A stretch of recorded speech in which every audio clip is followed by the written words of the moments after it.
What's going on, everybody? I'm Seymour from Higher Power Gaming, and today I wanted to do a deck tech on my Heart Hole, the Worldseed deck. This is a series I'm going to open up about my wacky win cons and the funny ass ways I love to win games.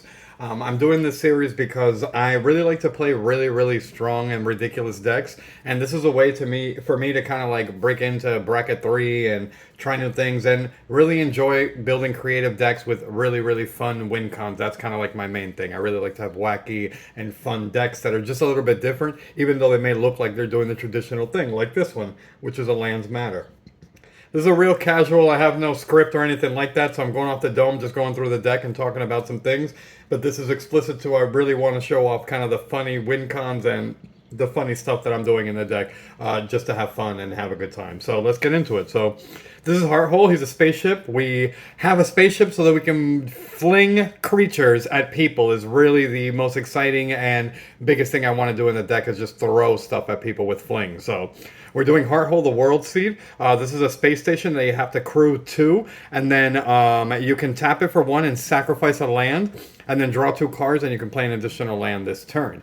You can do this on other turns, but I didn't put a Seedborn Muse or any untapped stuff on other people's turns because you can't play lands on other people's turns. So don't ask me about what this says or what this does. I don't know. I never read it. I never turned that into a creature. I only want to do the first ability. This is Kodama. We're just going to put him over here. He doesn't know what's going on, all right? We're going to talk about him later.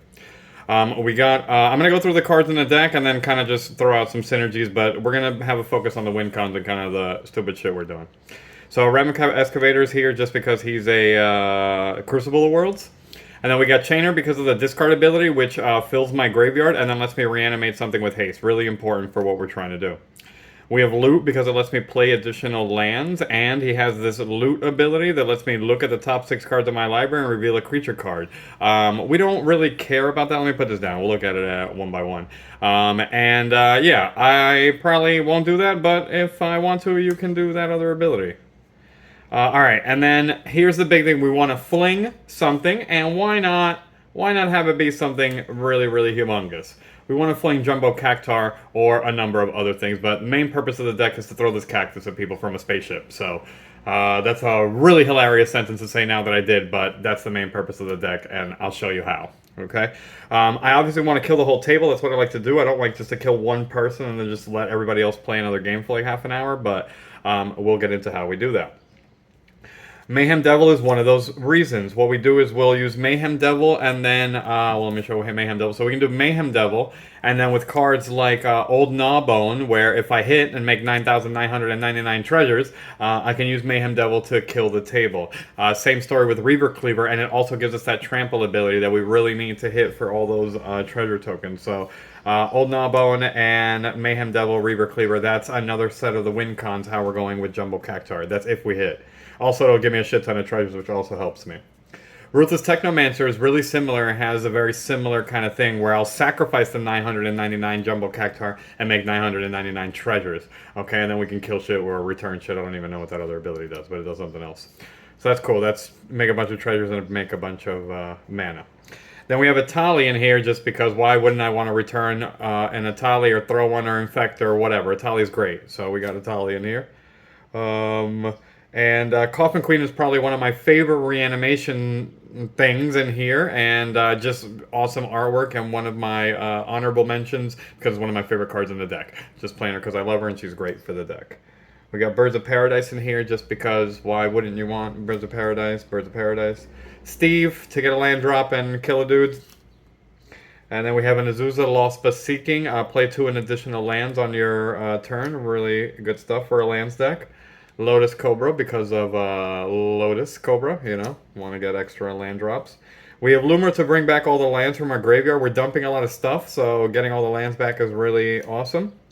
And then Vorinclex is not necessarily Prime Evil Titan, but, you know, it's a thing that gets some lands in your hand. And then this other ability is actually really amazing. So you mill 10 cards, which we want to do. And then we can put creature cards onto the battlefield, which obviously with some monstrous creatures, that's a great thing. Distribute counters and the other thing, who knows what it does, but then we get a Vorinclex back. I got Brawn in the deck because I want that trample. The trample is really important because I need it to get all the other synergies going, so Brawn. And then we have a window brush razor because it's a good card that lets me do things. I don't know, there's a lot of words on there. It does good stuff. Braids because people hate braids. It lets me draw cards. It lets me sacrifice things. Everything is good for me and horrible for everyone else with braids. So braids, great inclusion in the deck. Good card. Nissa. Nissa's in here because she's another Lotus Cobra. She's really, really amazing at adding extra lands and mana to my mana pool. And then she gets me elementals or elves. And I'll show you some of the cool ones that are in the deck. We have Corvold because Corvold lets me draw cards when we sacrifice things, and we sacrifice lots of stuff in this deck. Then we have Ice Tall Explorer, another honorable mention. Ice Tall Explorer, it might be a little bit pricey, but this card puts in work. If you are looking for a toolkit or something in a landfall deck, it doesn't even have to be a landfall deck. This card is a monster, alright? Honorable mention, amazing fucking card. Get yourself an Explorer. Squid because we're playing lands, and who doesn't want to be freaking murderized by billions and billions of scoots? And then one of the elementals we're looking for is this beautiful Nyx Bloom Ancient signed by the artist. And this one is one of the elementals that Nissa can get. And probably the main one we're looking for, to be honest. Not really redundant, don't need all the lands, but well, I play Nyx Bloom Ancient and everything I can. Alright, Tireless Provisioneer starts getting into why Kodama's here. Tireless Provisioneer, yes, is a part of one of our WinCon combos and gives us landfall. So, really amazing stuff. You can even make food tokens. I don't know why you would do that, but you can if you want to. Why not? We'll put it with Kodama because we're getting to something. 6 gives me a little bit more reanimation. Lands has land interactions for me to dump lands, get them back. Good stuff with this. And then lets me play more shit out of my graveyard. Gitrog Monster, because a Gitrog Monster lands and drawing cards. I like that. Oracle Moldia's lands and looking at more cards. Great. Bloom Tender because she gives me mana. Mana Dork. Finhorn Elves. Some of the elves we're grabbing. We have Aftermath Analyst. This one's really important and probably one of my favorites in the deck, but this is like a small Lumra. Same mana cost technically, but...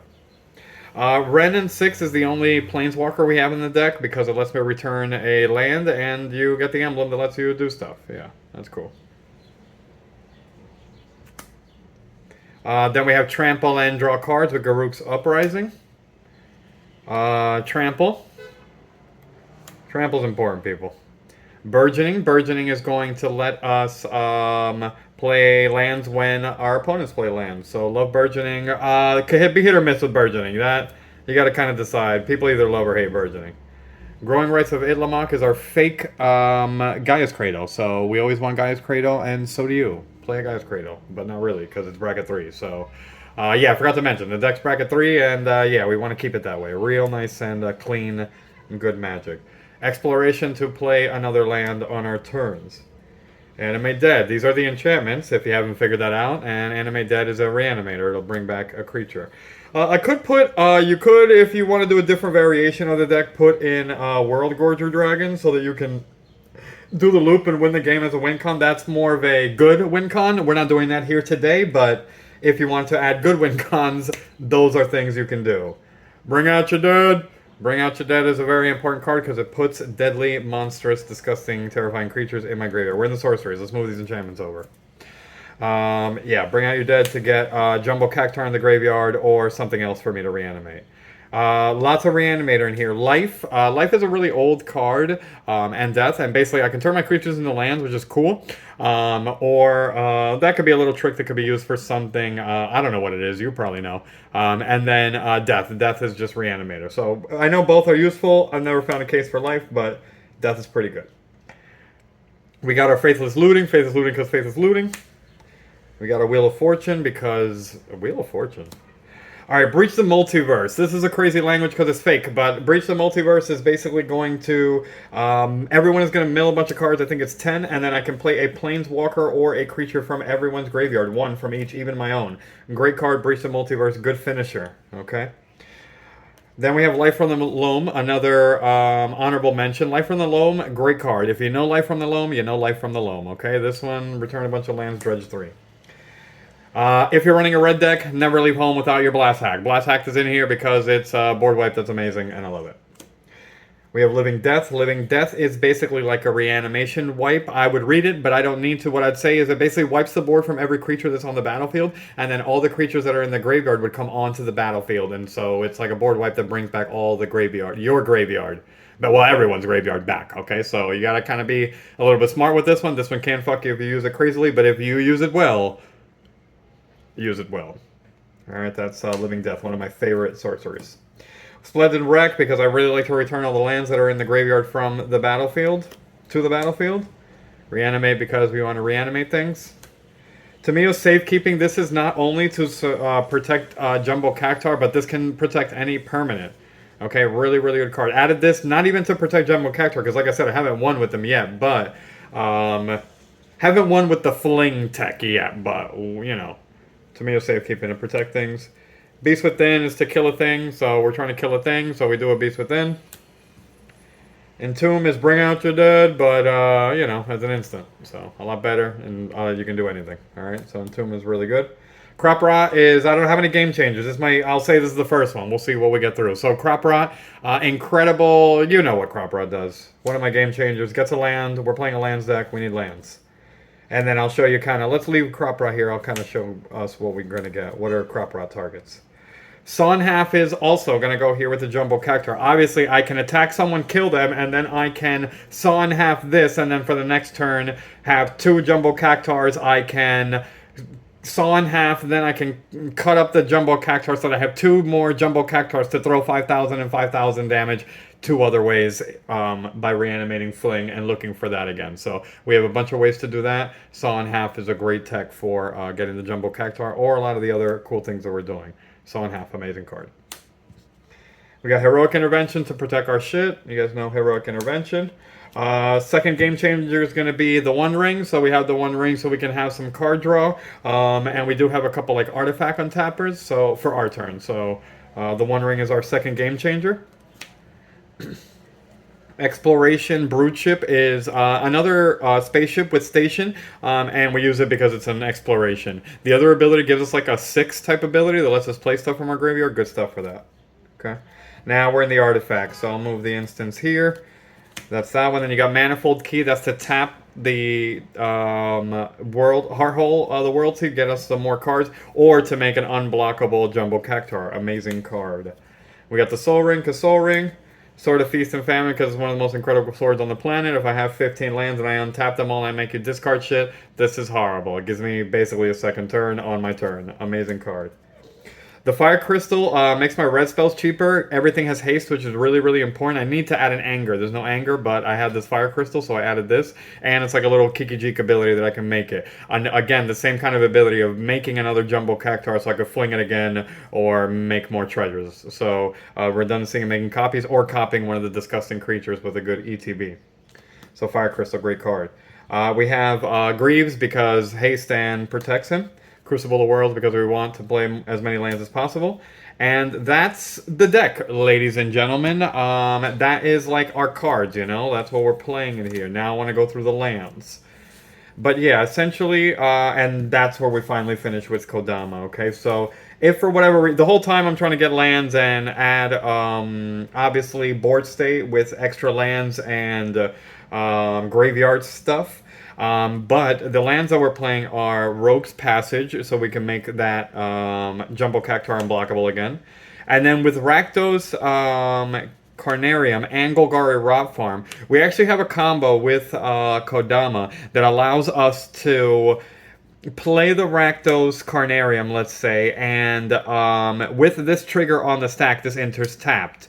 This would trigger Kodama, which will allow you to put a permanent onto the battlefield. So what you will do is you will return this land with its ETB ability with the Kodamas. Then you are actually, with the Kodama trigger, you can put this land back onto the battlefield tapped, and then continue to do that so that you can get infinite landfall triggers with Tireless Provisioneer or any infinite landfall abilities. Also works with Golgari Rot Farm. These are those 2-mana tap and bring a thing back, okay? So that's important. That's our secondary win con. This is our efficient win con when our non-efficient win con isn't doing anything. Then we got Taiga, Rakshas Theater. Lands are lands. I'm not going to get too crazy in here. Fabled Passage is because we need extra land drops. Badlands, Scalding Tarn. Misty Rainforest, Blood Crypt, Verdant, City of Wrath, Strip Mine. Everyone knows why I have Strip Mine here. Now, the thing is, you don't have to be horrible, but if someone's doing something horrible to you, Strip Mine can say, hey, stop doing that, or I will destroy all your lands forever. Bayou. Worldseed. Another Gaia's Cradle. This is the Avanda Waking Haven. Takes a while, but Gaia's Cradle. Polluted Doots. Underground Mortuary. Or Surveil Lands. We got an Urza Saga. Overgrown Tomb. Wasteland for... We already spoke about that, but, you know, for threats and power. Honorable mention with Dakmar Salvage. Great Land. Dredge 2. Anything with Dredge in the deck is fucking incredible. Command Tower. Pajuka Ball. You gotta make sure you keep out other graveyards in check. Woody Footies, Mana Confluence, Bloodstained Mire. Rubitir's Outlook because it lets me gain a life and like instantly does the thing, so we like that. We like for it to come in and come out. Rorest Stronghold will let me put a creature for my graveyard on top just in case, a little bit extra Reanimator. Lotus Field is one of my favorite destroy lands and put them back kind of land, so really good one here. What's this? What's the prize? Alright, this is just Stomping Grounds. Stomping Grounds, of course. Our third game changer is Glacial Chasm. Glacial Chasm is one of my favorite cards. Shout out to Ed Titan Killer for putting me on a Glacial Chasm. But basically, cumulative upkeep 2. Great because it lets you sack lands. You live forever. Just one of the best fucking lands you can have in a land deck, especially when you have graveyard synergies. So just really an incredible deck. Really an incredible card. Obviously the deck is incredible, but an incredible card for the deck. So much so that I'm not playing Gamble, so I can play Glacial Chasm. Okay, and then we got our basics. So that's the deck, people. Thanks for hanging out if you stood this far. That's a 15-minute deck tech, so that's about the length of this, and then I'll spend the remaining 5 minutes just kind of chatting about what's happening with the deck. So yeah, I built this deck a couple of months ago. I haven't been getting out to the casual scene just as much, but I built it for casual bracket 3. My guys on Spell Table and stuff really like to play casual just as much as they like to play CDH. So they're big on bracket 2 and 3, so I really wanted to put some bracket 3 stuff together. And this is my attempt at a bracket 3, and I really hope that you enjoyed it. Usually what I'm trying to do is rush out Hearthole and just start tapping and untapping. If you looked at a lot of the creatures, most of them do have like 2 tough, the 2 attack that you have for station, so that's really good, especially with Isotol. I like that in Oracle and Moldiah. So yeah, folks, that's the deck. I hope you liked it, and if you have any questions, concerns, I will most likely get a deck list up when we post up the page, so it'll be coming out with a deck list. And this is my first wacky WinCon, folks. So I'm glad that you got to take a look. You can kind of see a little bit into Seymour's mind here and the way that we build things, and I got a lot more coming. If you have any decks that you want to have silly WinCons or anything that you want me to kind of look at, or you want to know if I have something like that, just hit me up in the comments. And that's it, folks. Peace out. Later.